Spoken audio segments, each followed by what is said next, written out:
why Meghan Markle left the hospital so quickly after giving birth. She didn't hang around, that's for sure. This morning at 11:01 a.m., Meghan Markle gave birth to a healthy, 8-pound baby boy. Just 7 hours later, she and Prince Harry left the Lindo wing at St. Mary's for the comforts of home at Kensington Palace. The short stay definitely marked a departure from the typical birth. New moms in the UK spend on average a day and a half in the hospital, while American mothers usually rest up for 2, according to The Guardian. The quick departure may come from practice. Meghan Markle stayed at the hospital for 10 hours after Princess Charlotte's birth and overnight with Prince George, but she also has more reasons to get a move on than the non-royal mom. With exuberant crowds of photographers and fans camped outside of her window, the tired mom can probably catch up on sleep more easily at home. She also probably wanted to curtail the noisy hubbub for the benefit of other mothers at the hospital, Harper's Bazaar notes. More importantly, the Duke and Duchess of Sussex have the benefit of a 20-plus person medical team.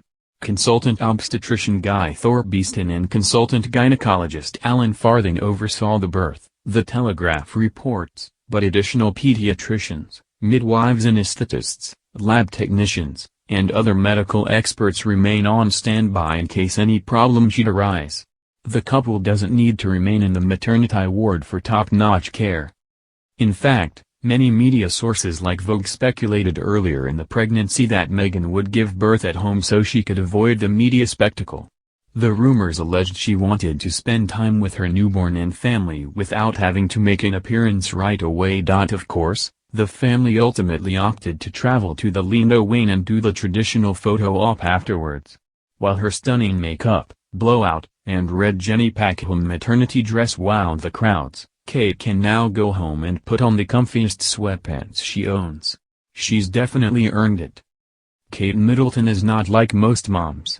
Not only is she a royal who gives birth to possible future monarchs, but she also seems to make extremely rapid exits from the hospital after giving birth. Middleton gave birth to a baby boy on Monday, April 23 at 11:01 a.m. GMT following a reportedly effortless 5 hours in labor. Less than 7 hours later, just before 6 p.m. GMT, the new mom of 3 emerged from the Lindo wing of St. Mary's Hospital in London, looking as stylish and stunning as ever. Middleton, Prince William, and His Royal Highness Prince, insert name here, probably James, then made their way back home to Kensington Palace in an expeditious, no-nonsense fashion. Although the general public was thrilled about the first glimpse of the littlest royal, many people were confused about how quickly Middleton was back on her feet after labor, and in heels, no less. The comedian and actor Ellie Taylor hilariously noted the differences between Middleton's routine and that of a mere mortals. Indeed, this is not the first time Middleton has made a stunningly fast recovery. Although people reported that she stayed overnight in the hospital after giving birth to Prince George in 2013, the publication also noted that she left less than 10 hours after welcoming Princess Charlotte in 2015. And she emerges in a sophisticated dress, hair freshly blown out, 4 inches taller than usual each and every time.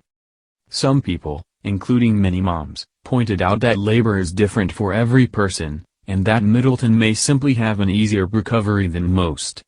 Others noted that, in the UK, it's not entirely uncommon to leave the hospital on the same day as giving birth.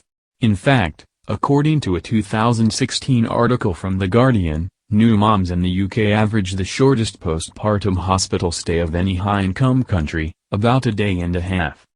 The US is also on the low end of the spectrum, with women only staying in the hospital for 2 days on average, according to Business Insider. The length of time a woman spends in hospital will vary depending on their needs, Louise Silverton, the director for midwifery at the Royal College of Midwives, told The Guardian. Provided the woman is medically fine, has the support she needs at home and the right postnatal care plan in place, and a good community midwife service, then going home even 5 or 6 hours after birth may be absolutely fine. Additionally, as people pointed out, the royal family's presence causes a good deal of chaos at the hospital, where some fans camp out for weeks to catch a glimpse of the fifth in line for the throne, which may influence Middleton's decision to fast-track the reveal and exit. Considering the media frenzy, the bubbling anticipation around the world, and the fact that Middleton is not the only woman giving birth at St. Mary's, it may even be in everyone's best interest for her to continue her recovery at home. According to Kids Health, there's no blanket rule for when to bring a newborn out into the world. Parents should, however, be judicious about bringing them to crowded places for at least a few months, when babies are extra susceptible to infections. Of course, the Duke and Duchess will have access to plenty of resources, even at home. According to the Daily Mail, they had a birth team that consisted of 20 doctors and a medical team on call to help with anything at any time or place. With the big reveal officially out of the way, it's no wonder why Middleton would want to relax at home and welcome George and Charlotte's new brother into their family.